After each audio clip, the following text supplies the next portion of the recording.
നമ്മളിപ്പോൾ വ്യായാമം പറഞ്ഞു, ഭക്ഷണ രീതി പറഞ്ഞു. 3 നമ്മുടെ ഈ സ്ട്രെസ് മാനേജ്മെൻറ്റാണ്.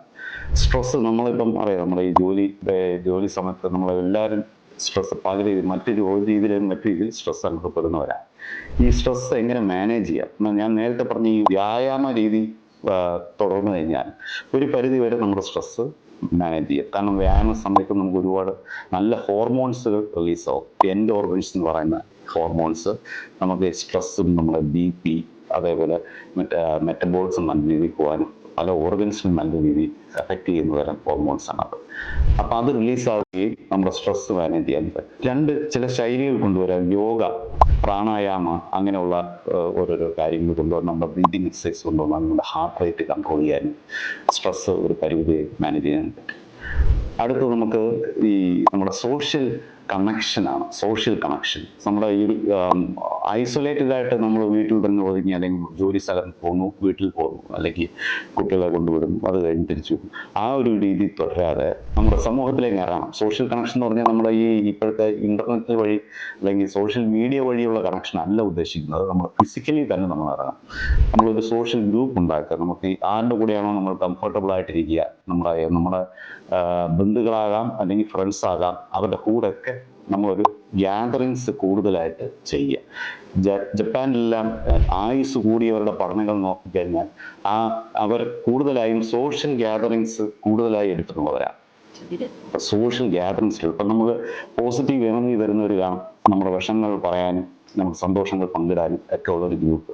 അതിൽ നമ്മൾ കൂടെ ഗെറ്റ് ടുഗദേഴ്സ് ഫ്രീക്വൻ്റ് ആയിട്ട് ചെയ്യുക.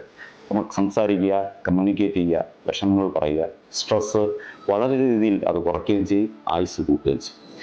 ഏറ്റവും ലാസ്റ്റ് നമ്മുടെ ഉറക്കം, സ്ലീപ്പ് നമുക്കറിയാം. ഈ നമ്മുടെ എല്ലാ ഓർഗൻസിനെ പോലെ അല്ല ഹാർട്ട് നമ്മൾ റെസ്റ്റ് ചെയ്യുന്ന സമയത്തും അത് നന്നായിട്ട് ജോലി ചെയ്തുകൊണ്ടിരിക്കുക. ഹാർട്ടിന് ഏറ്റവും കൂടുതൽ റെസ്റ്റ് കിട്ടുന്ന സമയം നമ്മുടെ ഉറക്കത്തിലാണ്. ഉറക്കത്തിൽ ഹാർട്ട് റേറ്റും വളരെ നന്നായിട്ട് കുറയുകയും ചെയ്യും. ആ സമയത്താണ് രക്തഓട്ടം വളരെ രീതിയിൽ കൂടുകയും ചെയ്യുക. ഹാർട്ടിന് ആ സമയത്ത് നല്ല റെസ്റ്റും രക്തോട്ടം കൂടുതലും കിട്ടുന്ന ഒരു സമയമാണ് നമ്മുടെ ഉറക്കം. ഒരാൾക്ക് ശരാശരി ഒരു 6-7 മണിക്കൂർ, 6 മുതൽ 8 മണിക്കൂറെങ്കിലും മിനിമം വേണം. അത് മെയിൻറ്റെയിൻ ചെയ്യണം. അത് കിട്ടാത്തിടത്തോളം ഹാർട്ടിന് കൂടുതൽ ക്രമേണ സ്ട്രെസ് വരികയും നമുക്ക് അതിനേക്കാൾ പ്രധാനം നമ്മൾ കറക്റ്റ് സമയത്ത് ഉറങ്ങുക എന്നുള്ളതാണ്. ഓരോ ദിവസം പല സമയത്ത് ഉറങ്ങാൻ ശ്രമിച്ചാൽ നമ്മുടെ ഉറക്കം കറക്റ്റായിട്ട് പറ്റി. കറക്റ്റ് സമയത്ത് രാത്രി ഭക്ഷണം കഴിച്ചിട്ട് ഒരു ചെറിയൊരു വ്യായാമത്തിന് ശേഷം ഒരു 7-8 മണി കഴിക്കുക. ഒന്ന് നടക്കുക, 5 മിനിറ്റ്, വേറെ എന്തെങ്കിലും ആക്ടിവിറ്റീസ് ഏർപ്പെടുക. ഒരു 10 മണിയൊക്കെ ആകുമ്പോഴത്തേക്ക് ഒന്ന് കിടക്കുക.